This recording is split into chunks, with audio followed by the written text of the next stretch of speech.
Hi, everybody. Good morning still. Welcome. Glad to see everybody here and to have you here for this very special occasion. I'm Jay Bernhardt. I'm the Dean of Moody College of Communication. It's my great honor and privilege to welcome all of you to this annual event, our Wayne Danielson Award and Lecture. Today we hear from an outstanding communication researcher, and in doing so we also honor the legacy and memory of Dean Wayne Danielson with our presentation today of the 2019 Wayne A. Danielson Award for Distinguished Contributions to Communication. So let's give all that a big hand. The college created the Danielson Award way back in 1991 as a way to honor Wayne, who was the second dean in our college's history, and his many, many significant accomplishments to our college and our university, as well as to the field of communication. His namesake award is in turn given on an annual basis to a renowned scholar and researcher who has profoundly impacted the communication field and furthering our understanding of communication and its relationship to society and the world. Moody College would not continue to be known for our excellent research and innovation today without the very strong foundation that Dean Danielson helped to build. So before I share with you a bit more about Dean Danielson, I just want to say we also are delighted again this year to have with us those who are closest to him, who are here with us today, who supported him along the way, and we are delighted again to welcome his wife, LaVon, and his daughter, Grace, who are here with us in the front row. So thank you for being here. Wayne Danielson earned his PhD in mass communication research from Stanford University. Before coming to UT Austin, he taught at Stanford, at the University of Wisconsin-Madison, and at UNC Chapel Hill. He joined our faculty in 1969 and served as dean of our college from 1969 to 1979. How many of you were alive from a handful of us? Okay, good, not just me. Even before coming and arriving at UT, Wayne was one of the premier scholars in the field of communication and journalism and highly respected in both academic fields and professional worlds. As a distinguished journalism scholar, he was a leader in the concept, still new at the time, of introducing computers and information technology to journalism education and research. He was the founding editor of the journal called Journalism Abstracts, now known as Journalism and Mass Communication Abstracts. And his pioneering research in computers and in content analysis led to the development of more than 30 different research tools, such as readability indices, automatic news indices, and stylistic advice to authors. His administrative posts included being dean at the School of Journalism at UNC Chapel Hill, chairman of journalism at UT, as well as the department's graduate advisor. And even as he held all of these roles, he always found time to serve the university in many other meaningful ways. He served as president of the University Faculty Senate, chair of the university's committee to make recommendations on multicultural programs, and chair of the university's computer committee. He also directed a project called Project Quest, which was UT's long-term effort to increase the innovative use of technology in teaching and in research. From 1996 to 1998, he served as director of accreditation studies for UT for the entire SACS accreditation process. And in 2000, Wayne was named as the third ever recipient at the time of the venerated Civitas Award at UT Austin in recognition of, quote, dedication and meritorious service to the university above and beyond the regular expectations of teaching, research, and service. Moody College is committed to preserving the legacy of Wayne Danielson through the stewardship and presentation of this annual award and research lecture, and by sharing Wayne's lifetime commitment to research and teaching and communication. So let's all take a moment to reflect on Dean Danielson and his countless contributions to our field.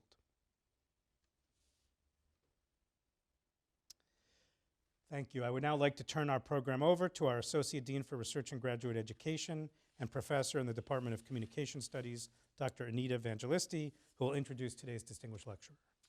Anita. Thank you, Dean Bernhardt. The Moody College's Research Awards Committee has selected Professor Jeff Hancock as the 2019 recipient of the Wayne A. Danielson Award for Distinguished Contributions to Communication. Jeff Hancock is a Harry and Norman Chandler Professor of Communication at Stanford University. He's founding director of the Social Media Lab and director of the Stanford Center for Computational Social Science. A leading expert in social media behavior and the psychology of online interaction, Professor Hancock studies the impact of social media and technology on well-being, on relationships. He studies deception and trust, how we form impressions of others, and how others form impressions of us. His research has been published in over 100 scholarly journal articles and conference proceedings, and has been supported by funding from the U.S. National Science Foundation and the U.S. Department of Defense. Professor Hancock's TED Talk on deception has been seen over 1 million times. His research has been frequently featured in the popular press, including the New York Times, CNN, NPR, CBS, and the BBC. Professor Hancock has worked for Canada Customs before earning his PhD in psychology from Dalhousie University. I bet that there's some interesting stories about customs and how those fit into his research program that we can ask him about. He was a professor and co-chair of information science and communication at Cornell University prior to joining the faculty on Stanford in 2015. He currently lives in Palo Alto with his wife and daughter, and he regularly gets targeted on the ice as a hockey goalie. We can ask him more about that as well. Professor Hancock, welcome. Thank you. I think we're gonna, I'd like to. Okay, well, great. we'll make the official award presentation and then hear your talk. Oh, fantastic. Congratulations. Thank you very much. Appreciate it. Let me stand here. We'll do Okay, Oh, yeah, stay. great. This is trying to get Whoa. See, not goalie connected. skills right there. You see that? Right there. very okay. impressive. Woo. Thank you. Thank you. Yeah, great. Not Thank a you so Watch much. out, beware. Welcome.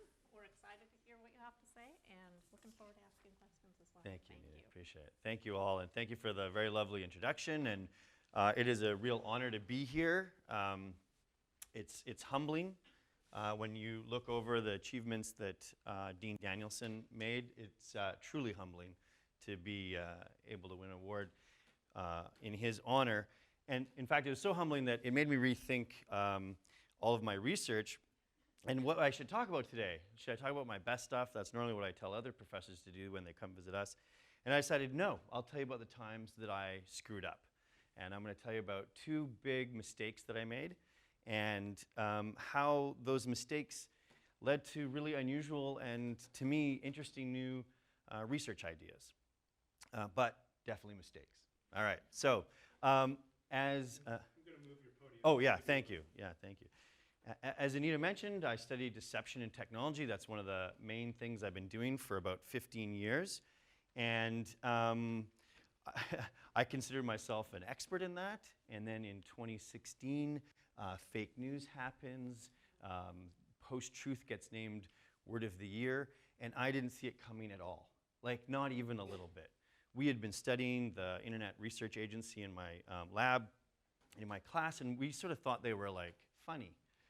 What they were trying to do was sort of ridiculous. So there was examples of them trying to fake an atomic bomb going off in Atlanta, and like nobody believed it.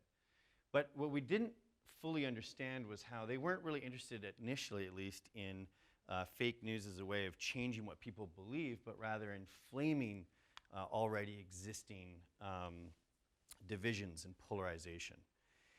So right after 2016, I was lucky enough to have a sabbatical, so I spent a year in Paris thinking, what the heck, like how could I have missed that? I mean, worst places to be lamenting why you totally missed something huge in your field. And it wasn't until I got back when I started to feel a little bit better about like how I could have made this huge mistake, which was, you know, a massive blind spot. 2 things sort of happen when I get back. Some really, really nice science is done that clarifies what happened with fake news in 2016, and I want to share them. They're not my studies, but I think they're important for us to know about, and they help me feel a little bit better about what I missed. So the first study that comes out is by a colleague, Nir Greenberg, and his colleagues at MIT. And they are taking a look at Twitter, and they look at really nice data connecting people's actual Twitter activity with survey data. And what they end up finding is that a very small portion of our society was targeted by fake news. So about 1% of us got 80% of the fake news. So for most of the people in the room, none of you had any fake news targeted at you in the election. And a tiny percent, 0.1% of the US population, ended up spreading almost 80% of all the news, okay? So that was really shocking. It almost felt like, wait, is it maybe not the kind of problem that we thought it was? Is it much more narrow? And then a second study comes out. This is by Tucker and his colleagues at NYU. And they find that actually the people that ended up sharing fake news stories, tended to be conservative or very conservative. And it's very clear in their article that it's not because the conservatives were duped more than like that, is that they were targeted pretty heavily. So almost all of the fake news was either pro or anti-Trump, and they ended up being the ones that were the ones sharing Trump news.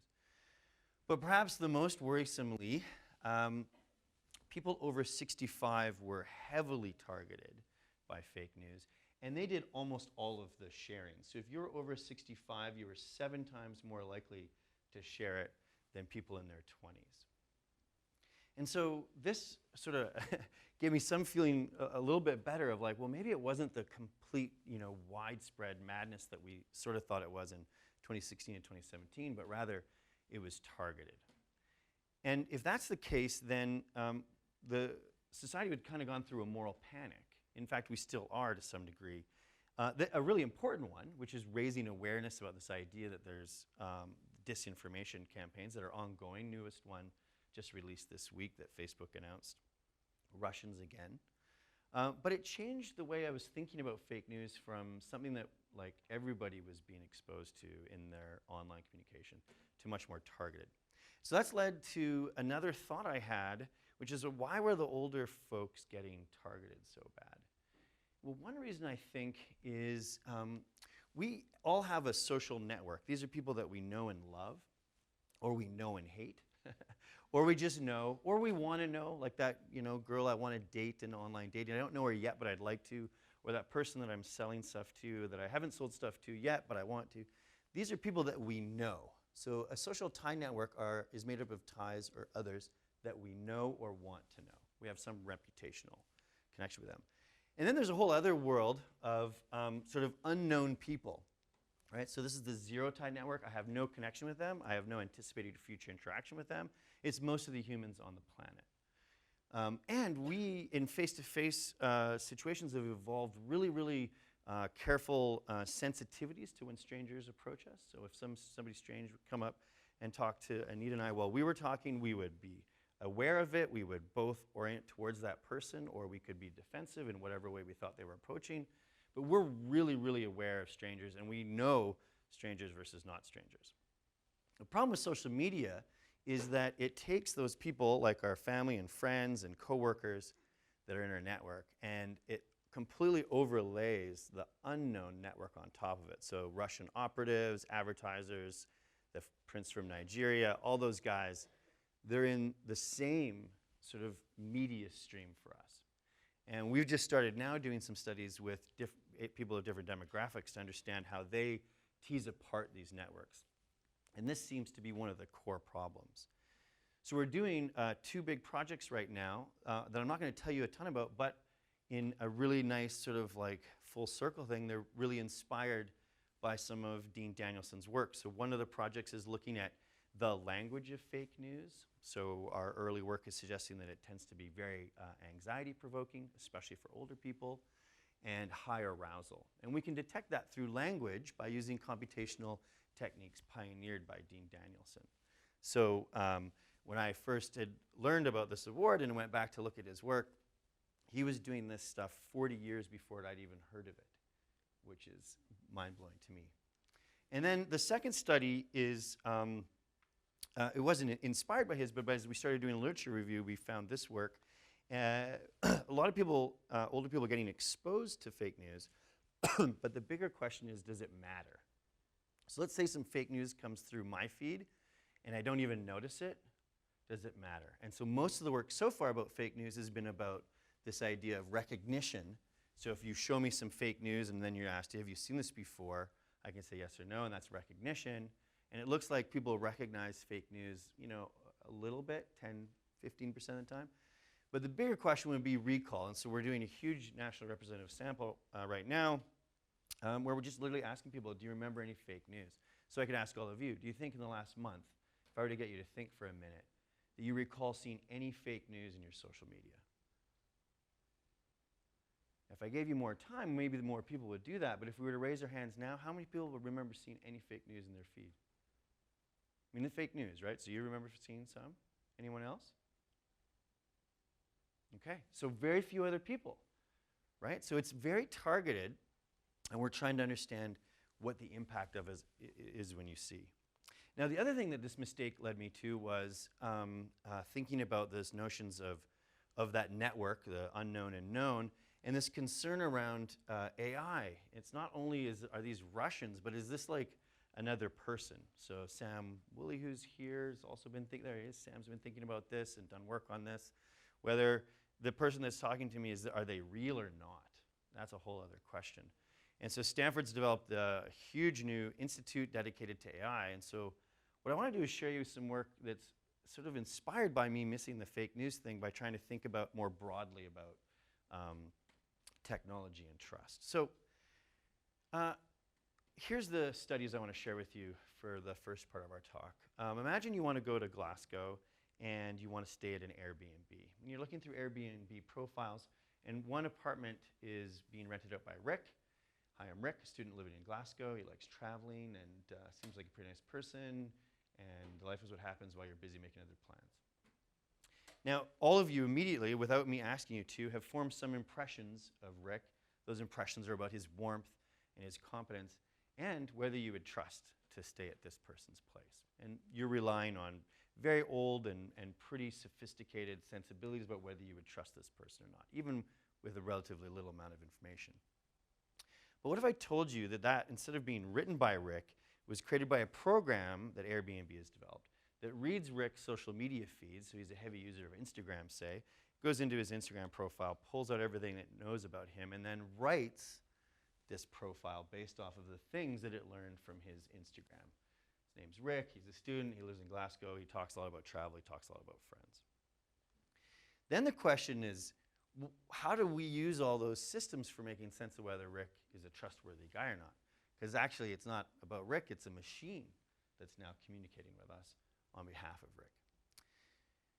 So my world for a long time has been called computer-mediated communication, how a sender sends a message to a receiver, and the machines are just moving the messages around. So if I were to send a message to Dean Bernhardt, when I sent that email, it would just take the message and move it over to him. But now what we're seeing increasingly is machines are kind of operating on those messages. And the AI is acting like a mediary. So I might have written one to Dean Bernhardt, but my AI says, actually, you need to make it more polite. He's a dean. You got to crank that up, right? So I could actually have some AI help me write that email. And when it got to Dean Bernhardt's email, he would have no idea that there was some other entity playing a role in our communication. So this is what we're calling AIMC, interpersonal communication that's optimized, augmented, even generated by algorithms, and it's usually for some goal. So that's kind of fascinating that instead of the machines just moving them around, they're actually sitting between people. And I think this is a really big, important future topic for our field. And I'm going to give you some examples to kind of make it come home. Here's Maurice.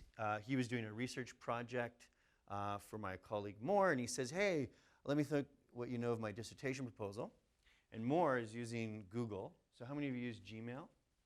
Show it. Okay, pretty much everybody. How many of you have seen these smart replies suggested to you? Great. So these are called smart replies. They're a pretty advanced form of AI. They're reading that message, and then they're making some proposals. And it would be awesome for Maurice if Moore clicked on that. In fact, I've been interviewing some of the people that created this at Google, and initially this machine kept on saying, I love you, exclamation mark. And they couldn't get it to stop, right? And it's pretty fascinating because what I'm going to show you is it has really important implications. Let's say that it suggested that after Dean Bernhardt, well, I should say Anita, it's even better. Anita sends me a message, hey, everything good, and da-da-da. And one of the things the machine suggests is, I love you, exclamation mark, and I accidentally hit it. Well, now Anita and I have some real issues to work through. But let's say that I don't hit it, and I see that, and I'm like, oh, no, I'm not going to hit that. But then I'm like, hey, machines, they're smart, and they're reading all my email, and it's Google. I should trust them, and maybe I do like Anita, right? So it has implications whether I click on it or not, and that's what I want to talk a little bit about today. There's all kinds of stuff. I mean, there's hundreds of millions of messages of these sent today. How many of you use it regularly? How many of you resist it because you think it's inauthentic? All right, good. How many are kind of confused? No idea what we're talking about? All right, some people. Yeah, all right, good. You see it everywhere. LinkedIn now, you don't need to write your bio about yourself. So this is a nice paragraph. That was written by AI, and it's pulling from your resume. Google now has some services where you want to book an appointment somewhere. It will call using voice, sounds like a human, and book things for you on your behalf. So the question now is, what does this do to things like trust when we're all worried about fake news and deception? What about those communications between Anita and Jeff? So let's take a look at some of the studies that Maurice ran for us. You could imagine that I'll trust Rick the same. Like, who cares if it's a machine? Machines are like humans, and we'll just treat them the same. Maybe if I really believe in AI and I think it's objective, then I'm going to trust that Rick profile even more. Or maybe I'll trust it less because now I'm uncertain. I don't know this AI thing, and if I have higher uncertainty, then we feel less trusted or less trustworthy. So theoretically, there's a lot of ways this could go. So we're going to take Rick here and show that to people. And then we're also going to ask them if they think he's trustworthy. And then we're going to tell them sometimes that actually this was generated by AI. And the way we show that is with this little system here. So we say, sometimes AI writes these things, and what happens then is it creates this profile. So the participants in our studies are told Rick wrote this, or they're told some machine wrote it in this fashion. Everybody pretty good with that? And then the question is, what happens to trust? So we recruited a bunch of people to do this, and I've ranked these 10 profiles here in terms of like how trustworthy they are. So this is how trustworthy. Higher means more trustworthy. And they're ranked by higher to lower trust. So these 10 profiles varied in how trustworthy people thought. So these people up here, we own and manage several vacation rental properties. We're always readily available if you need anything at all during your stay. I'd say pretty trustworthy. Like, that sounds good. I'd trust them. And then down here, this really low trust guy, I'm Sharma, a simple and single guy. Monday to Friday, I like to stay busy at my work, and Saturday and Sundays are party night. And he doesn't do so well on the trustworthy scores. So the people are using those senses that I told you, or you're using automatically, and they're making judgments. And some profiles are high trust and low, some are low. What happens when they're told that it's a machine that wrote it on behalf of those people? Exactly the same. So there's like no difference whatsoever on all of them. If it's Sharma, they get, and even though the AI did it, they're still judged really low. So the AI makes no difference. Are they told before they rate the trust, or are they told Yes, after? they're told before they rate the trustworthiness. Yeah, so we were kind of shocked. It's like, wow, doesn't matter. And maybe they're like, well, it's based off of Rick's social media, so maybe that's what it is. But we're also wondering, if we tell them for sure it's a AI, or we tell them for sure Rick wrote it, that might just make things really clear. There's no uncertainty. So we do another study in which there's a control group, same as before. They don't know anything about AI. Or we tell them it's AI. Okay? Or we say, it's not clear. Some of them are going to be written by AI and some not. And in others, we go even further and we say, okay, some are AI, some are not. And what do you think this is, this particular one? Do you think it's AI, this particular profile? And you can see here, control, labeled group, just like the other study. So this is a generated profile. Unlabeled, we don't know. You have to guess. And then the priming group, we actually get them to think about it, okay? So you have to think, is this person like AI or not? Okay. Now, in this case, we also took those profiles, like the rental property one and Sharma, and we asked people to judge a whole bunch of them. Like, do you think this sounds like AI? Does it sound human? And surprising high agreement. So like things that have little spelling mistakes and lots of punctuations, they were judged as kind of human sounding. And others, hello, I am Matthias, originally from Vienna, Austria, those were considered AI sounding. All of these are real profiles from Airbnb. We were working with Airbnb on this project. So these are all actual human written profiles. There was no AI involved or hurt in any of these studies. Okay, so now we have some that sound human, some that sound AI. And we can then look at the findings. So just to walk you through it pretty quickly, same idea, how trustworthy are they? Control, we can see that when they don't know anything at all, and they're not told anything about AI, the AI-like ones get rated highly, probably because they're like down to business, bullet list-like. When they're labeled, the AIs take a little bit of a hit, but it's not significant, so it's kind of like in that study where there's not that big of a deal because they're told which is which.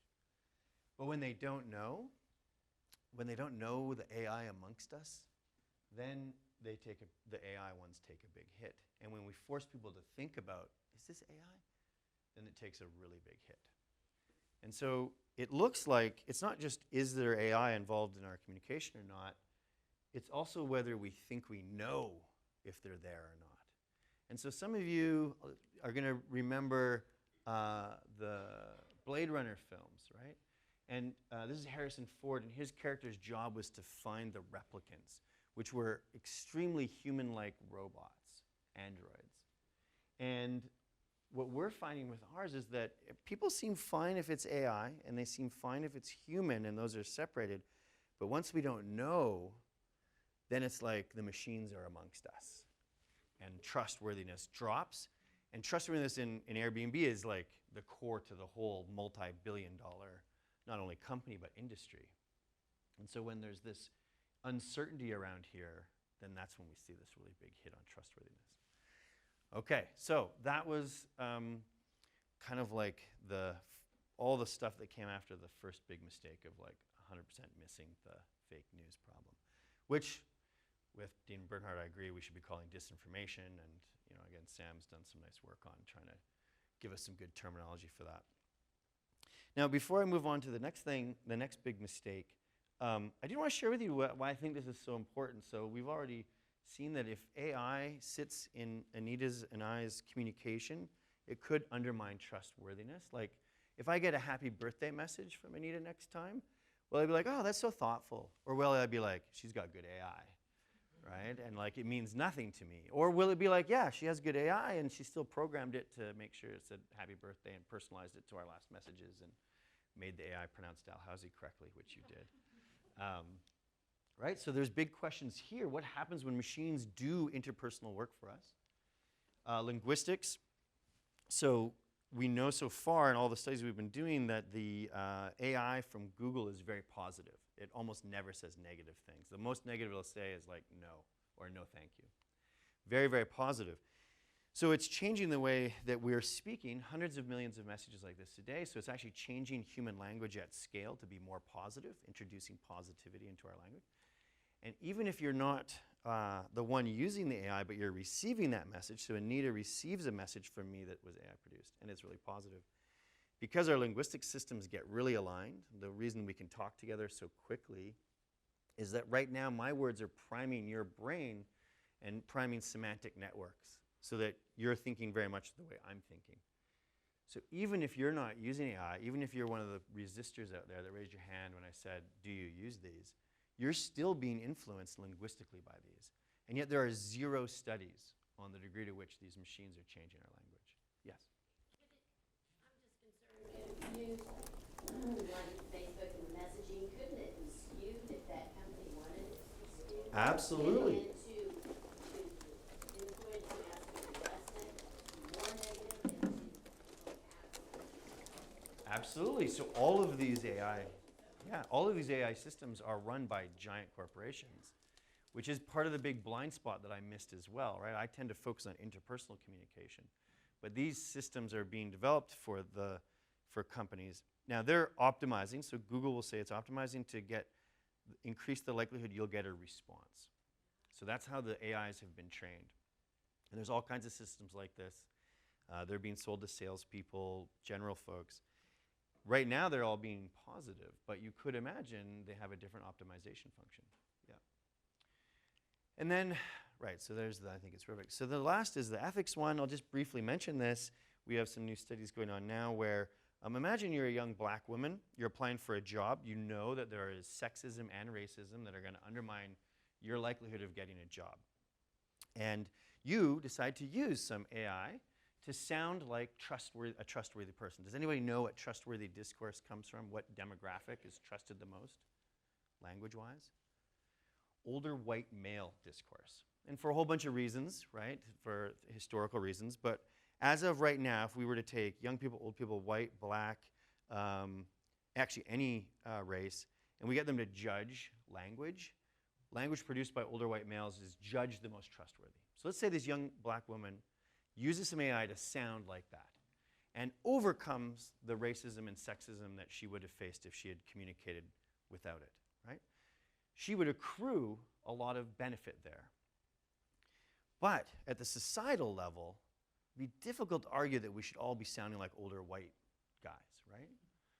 So there's a ton of these really fascinating ethical questions in here. And you bring up another one, which is, what are the corporations' optimization functions? What are they getting the machines to talk like on our behalf, right?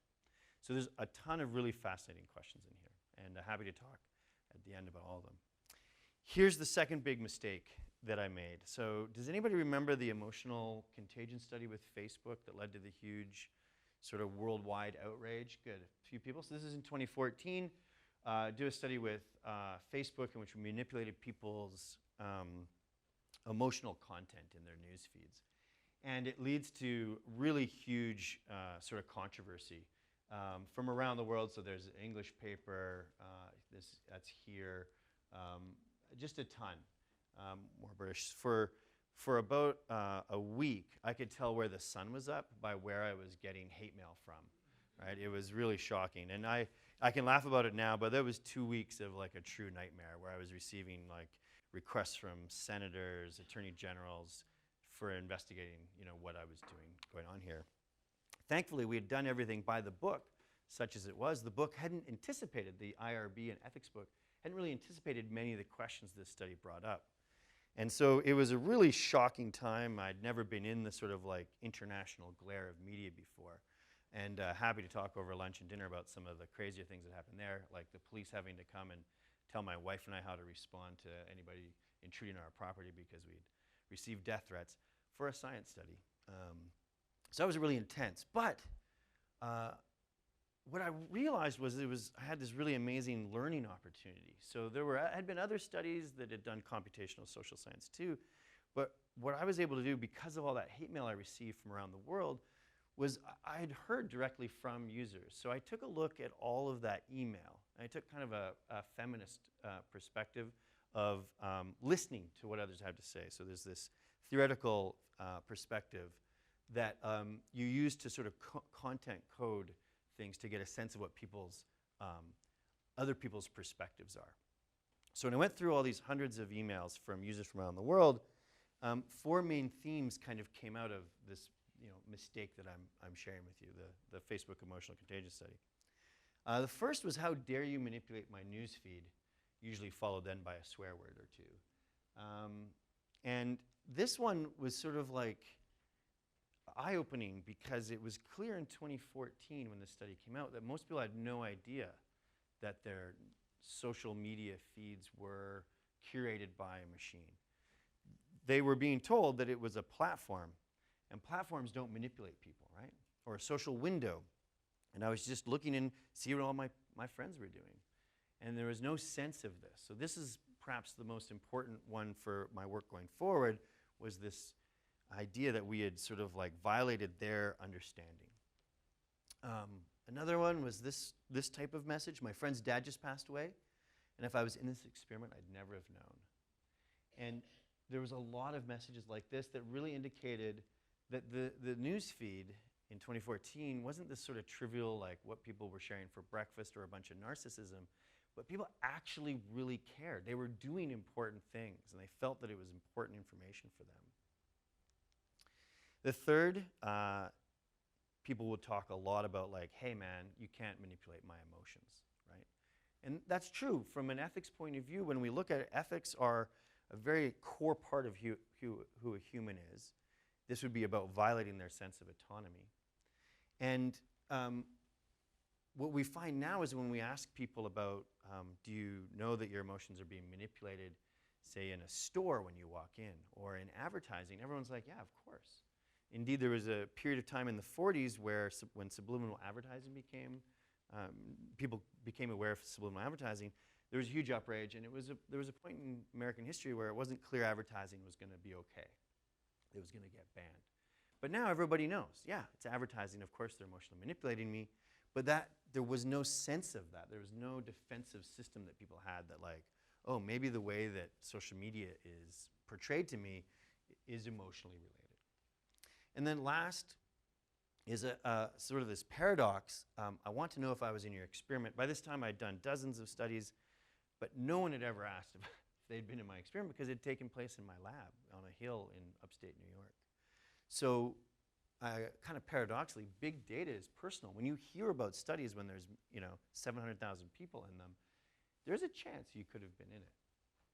So this was really eye-opening for me. And as a mistake, it was really a powerful reminder of the way that we do research can sometimes be out of step with what people are interested in, feel comfortable with. And so it led me to start thinking about, well, how do people think about these kinds of systems? So we started looking into this work called folk theories. Folk theories is a term out of anthropology, developmental psychology, and cognitive science that's about our informal theories about how the world works. The folk term sounds a little bit pejorative, like, oh, just those silly folk. But it's not meant that way at all. It's rather, it's unscientifically tested ideas that are important to us. So the example I use is gravity. We all have a pretty good idea about gravity. My daughter, who's 6, once asked me, like, hey, how does gravity work? And I was like, oh, yeah, I'm gonna show her some professor wisdom. And I'm like, yeah, it's where really big things have a lot of mass, and that causes them to pull smaller things towards them. And she's like, oh, okay, cool. Why? And you know where this is going. After the third why, not the 6, as they say, after the third why, I'm like, actually, I have no idea how gravity works. And I ended up talking, I have some friends at Stanford that are physicists, and most physicists say they don't exactly know how gravity works either. For instance, they've designed a thing that can hear gravity. Crazy. So the good news is I don't know how gravity works. The better news is I know really well enough for my current purposes how gravity works. I know how a puck is going to move when it's in the air. I know how to move around my body. My daughter's still alive. So I know gravity well enough. But we have these kind of folk theories about people, about all kinds of technology. For instance, if I were to say to you guys, how many of you know how a zipper works? Almost everybody in the room would say, yes, I know how a zipper works. I use them all the time. And then if I were to get you to draw how a zipper works, only about 10 to 15% of you would actually know how a zipper works. Same with a toilet, right? There's all these kind of crazy things where we have a really strong feeling that we know how it works, but in fact we don't. We just know how to use it, right? We know it well enough to use it. So we were really interested in, well, what are folk theories that people have about social media systems? And so this led to a couple of years of work where we tried to use metaphors to get at how they thought about it. And I'm just going to show you the results of it, because I think the results are interesting enough. When it comes to Twitter and Facebook feeds, there are 4 general folk theories that people have. This one up here, the rational system, is really positive. It's helpful. It's doing stuff for you. This one is sort of like magazines and TVs. It's just I'm seeing the stuff that comes through. This one's really negative. Feels like there's a spy out there, or paparazzi was a very common metaphor. It's working for somebody else. It's taking things from me. And then this, it's like, I don't know, but it's kind of scary, and it's just unknowable. And we've found now that these 4 different folk theories lead people to behave differently. So for instance, people that have the rational assistant engage with the Facebook platform a lot. It makes sense. If you think that thing is working well for you and doing your business, then give it more information, and it'll be even better. Whereas these people, where they have that spy and paparazzi sense, they tend to not engage much. They watch, they look, they lurk, but they don't use it as much. So this has been really interesting. We're seeing them changes over time. More people on Twitter have this kind of view than on Facebook, and more people on Facebook have this than Twitter, in large part because of the scandals over the last couple of years. So the folk theory also led to, and this study also led to another kind of set of studies, those two things. The Facebook emotional contagion study gets cited a lot. About 40% of the citations are due to the ethics concerns with the study. And so those are, it's kind of like a living example of some of the questions, ethical questions and challenges. The other 60% typically are about the science and the results, which was that if you see more positive stuff in your network feed, then you're going to post more positive. And we argued that was emotional contagion. When your friends are happy, it makes you happy. Went against this idea of social comparison, like if I were to see that Sam's doing really well in my news feed, it would make me feel bad. So that's what we were looking at. So there's 60% of these. There's almost 2,000 citations. So there's about 1,200 citations, and I would have an alert, and it would come through, and I would just quickly look at it. And what was getting confusing was, on one day, there would be a study that said, oh man, Facebook improves your social capital and social well-being. Cite the study. Then the very next day, it would say, Facebook increases your loneliness. Next day, Instagram and Facebook will increase anxiety. Next day, social media will improve your life satisfaction. It was just like all over the place and negative and positive. It was starting to make no sense. And I started to get really worried about our field because in the media narrative right now, social media is extremely harmful and people are very worried. Whenever I give public talks, the number one concern people have is for kids, and are we ruining them? And is social media causing all this anxiety and increasing suicide, et cetera? It's a real deep concern, and a lot of it is by this research that's coming out that's all over the map. So I undertook the largest project I've ever done, which is a meta-analysis, and I'm just going to tell you fairly high level the conclusion of that. For those of you that don't know, a meta-analysis is basically going to take all the evidence from a field, so all the studies, and they all have different measures and they have different methods. What we're going to do is use statistics to put them together and mash them together so that the apples and oranges and pineapples all look like guacamoles. Okay? So that's the idea. So what we're going to do is look at a couple of different ideas that are currently out there to see which one is true when we look at the whole field of evidence, okay, rather than one study at a time. One idea is that the more you use social media, the worse it is for your well-being. Main thing that people think about is that social comparison idea. I'm using it. I see other people have really awesome lives. It makes me feel bad. Another is distraction. So I'm really feeling distracted. I use social media too much. Or displacement. I don't talk to Sam and Anita anymore because I'm just online and I don't look at them. So those are the kinds of arguments. There's another set of arguments. Yeah, so social comparison makes an example. Another set of arguments is actually the more you use social media, the better it can be for you for things like social well-being.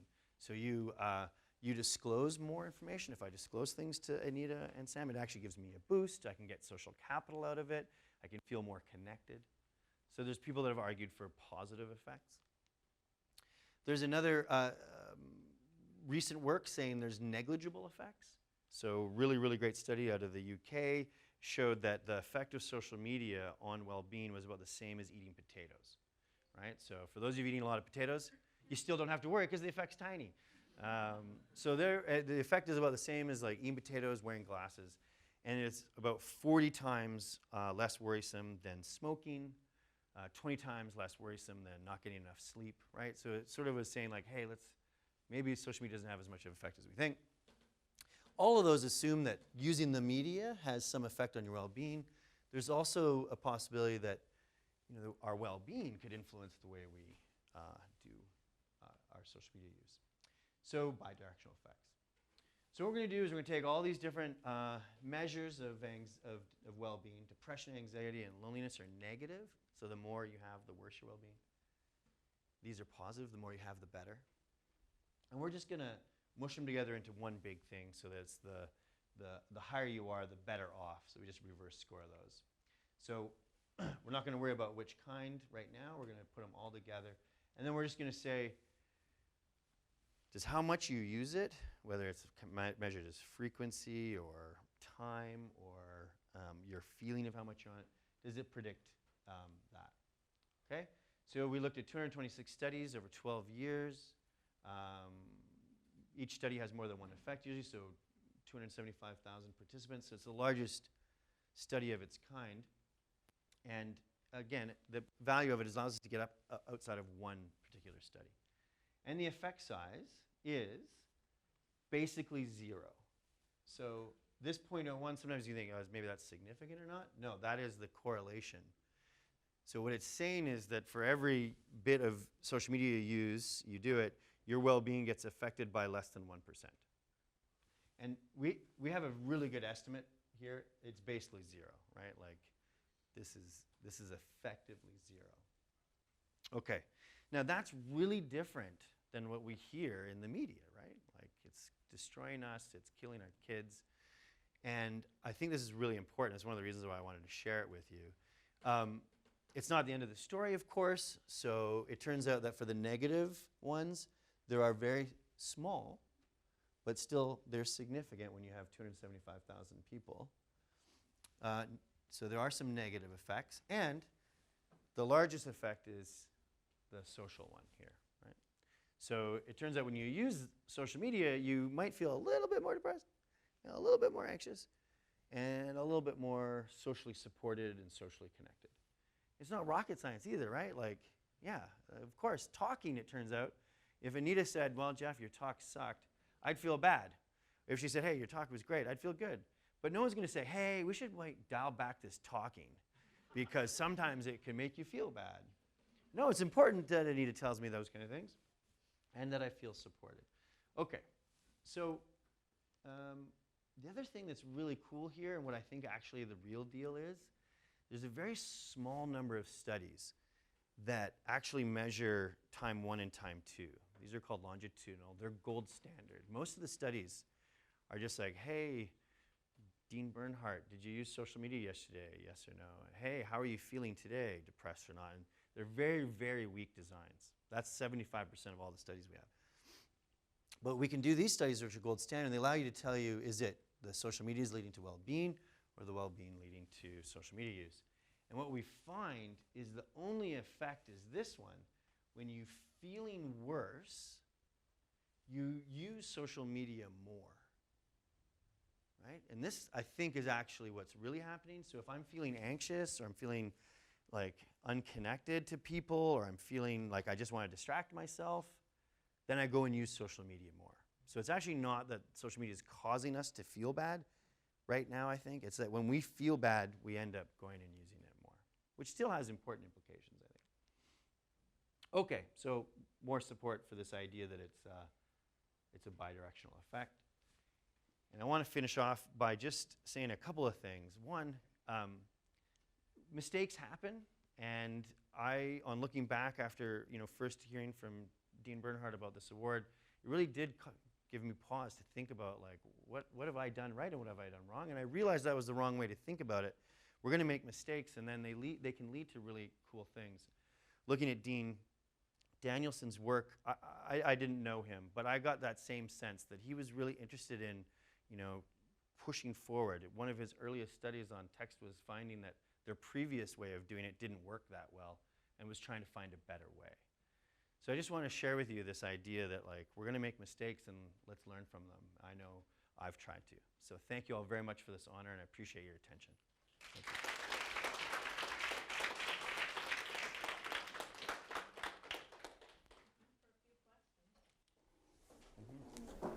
Hi, I really enjoyed this, but I have a basic question about the first point you made about the older people, Yep. like me. I'm in there too, so. But couldn't the answer be as simple that because older people vote at a much, much higher rate than younger people, that they would just flat out target older people regardless of, whether Yeah. they believed it or not? Yeah, so our initial results, which just aren't firm enough for me to be able to present, suggest yes, so they're the most engaged people. And so that's one of the main reasons they're being targeted. The other is they're sent messages that increase anxiety. And so these messages are designed to increase anxiety, and the idea is that older folks act more of like protectors of their groups. And so when they see a message that's anxiety-provoking, they're more likely to share it because they want to protect their group. So it's nothing about like them being duped more or being bad people or stupid. It's really they were being targeted, and their sort of psycho-emotional states were part of that equation. So we're working with several groups now that are working with older folks that want to like learn better about this. So in addition to learning how to use your phone, it's also about understanding how these kind of messages can work. The other thing that's been fascinating is that working with this person that actually works with the elderly, they're really good at like setting up their social environment to be positive. And the problem with social media that I've highlighted is they can't do that because you've got your own network and you've got this unknown network, and they're mashed together. And so I think we'll be able to adapt to this and work it out so that people can create their own nice spaces. But right now, it's all just a big mess. Vote so much more than younger Totally, people. way then more engaged. Yeah. Might as well just talk. Totally. Thank you. Yep. Right behind you. I had a question about what you said about like the linguistics of old white males Yeah. being favorable or preferable. Yep. Is it specifically in like text wording, and can you talk a little bit more about that, because that seems like Yeah. Where are you tracing that back to? Yeah, so it's in a bunch of domains, but I'll tell you one that I know well because I worked with them. So Art Gracer at University of Memphis is setting up these auto tutors, so machines that'll help you learn, say, physics or math. And they test a whole bunch of different systems to sort of their thinking was to match with the demographic of the student group that they were working with. So they would have racially and gender sensitive avatars and voices. And then what they ended up finding was that only the white male auto tutor, again, it was only a machine, so they were all identical except for their presentation, was trusted higher than all the others, regardless of the race and gender of the student. So that caused them to go, you're like, what is going on? And so then we found this whole other literature, which is that tends to get judged more positively. Now, it's nothing special about the way an older white male talks per se. It's the fact that we've been in a patriarchy of older white males for a long time, and all of the people that were in trusted positions, for instance, the US president, has always been an older white male. So we learn that, and then you see it in ways people look at discourse. Separate the identity from it. Is the syntax still preferred when That's you a don't really know the good identity of the question. speaker? Yeah, that's a really good question, and I don't know. I think I would guess yes, it is. And it's tied up with, roughly with the sort of syntactic style. And I'm guessing it changes over time, but the sort of Cronkite, style of speech would have been the most trusted for a long time, and now that's probably changing, and it will continue to change, and at some point it won't be older white male discourse, but at this point in time it is. Yes. Sam, and then we'll go over to this side. So I have a question about behavioral effects. So the stuff on emotional effects here is really interesting, but one of the things that's come up in the literature from like James Garber, Tucker, and others is that it's really difficult to track or ascertain whether or not the disinfo and deception you see that comes from politicians or the IRA or the Parentship Agency or other organizations actually affects the vote. Right. So I'm wondering if you've thought at all, it's gone in my mind a lot lately, about how we track maybe like second order effects or other things, and so that we can actually like say something causal about this stuff. Because right now, like you said, there's moral outrage, Panic.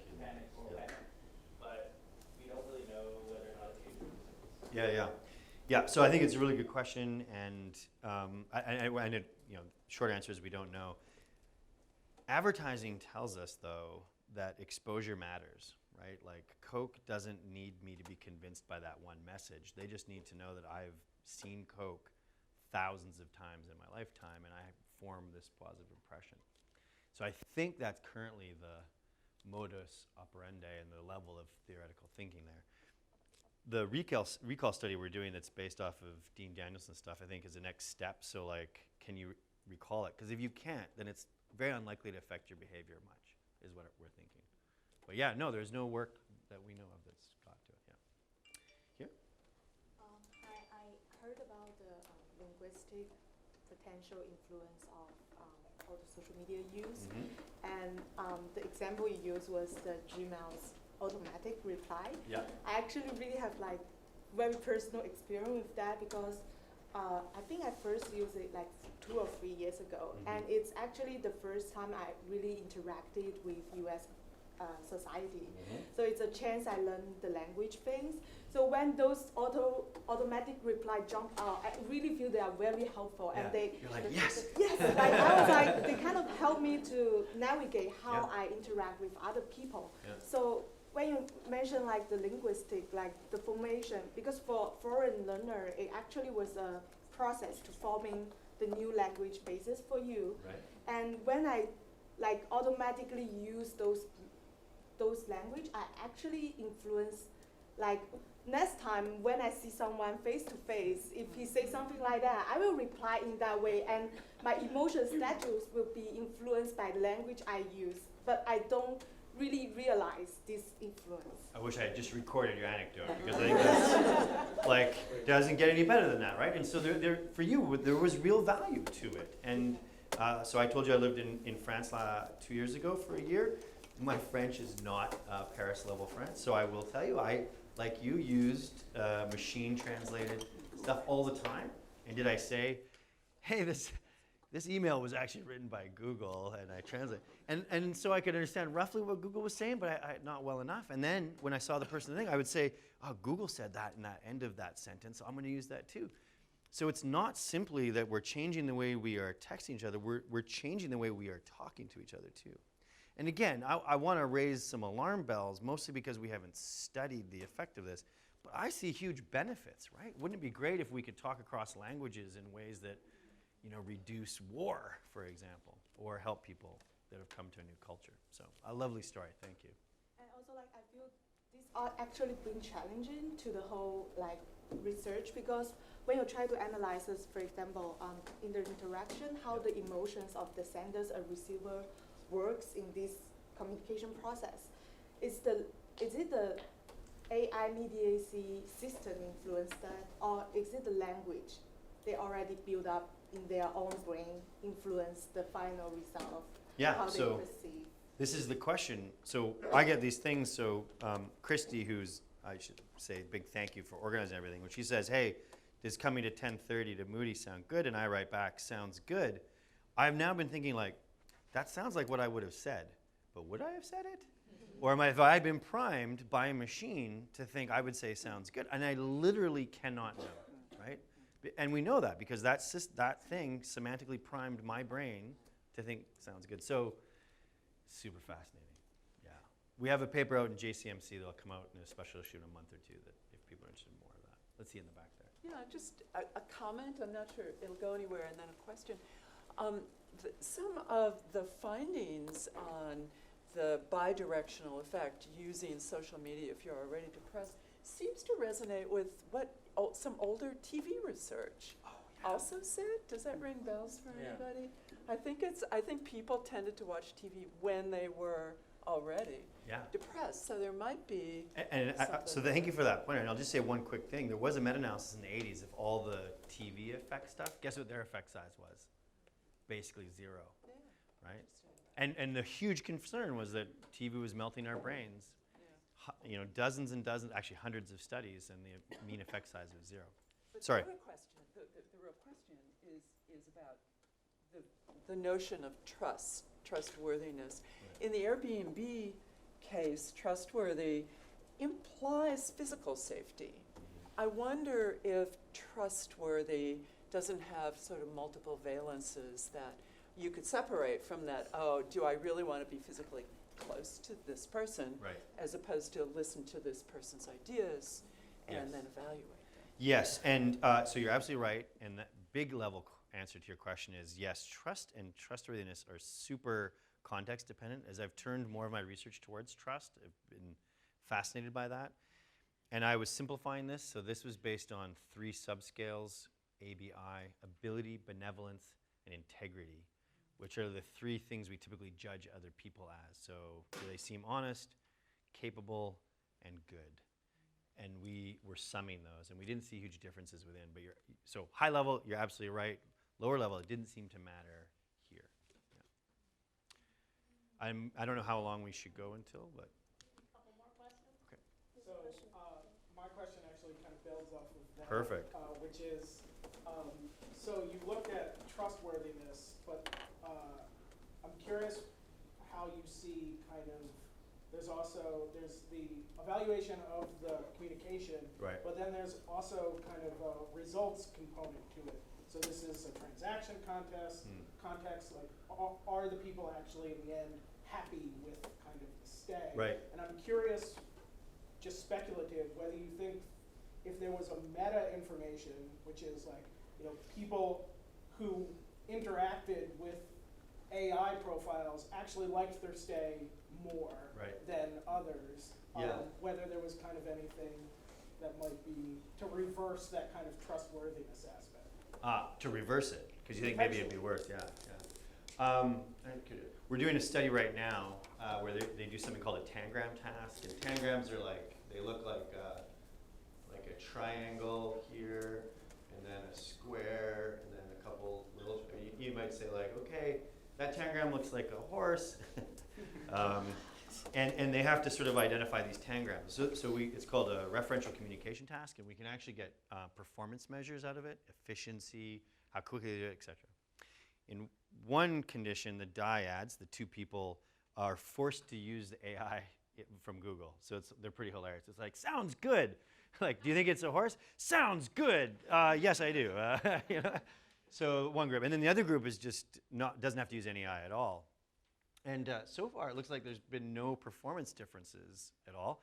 And contrary to what I use them for, no efficiency gains. So what we don't know yet, because we don't have the data done, is does it affect their impressions of the other person? Like, oh my God, that person's super positive, or things like that. But so you're absolutely right. And we don't know the efficiency gains that they're being used for. And we don't know whether it actually is trustworthy or not, because we were making it up. Yeah, good. Yes. I'm really interested in religious demography, and so I was just curious, like you mentioned. Could you tell me more? Does that mean like people that are into different kinds of religions? Exactly, yeah. And so earlier you mentioned how the group, I think you said conservative groups were targeted alongside the older generation. Yes. I'm wondering if you saw any intersections with like what religious affiliation these people were, you know, kind of course, there are all these assumptions that, like, if you're talking about an older white person, that there's a Christian leaning. Yeah. But I'm curious if you've seen any intersections there.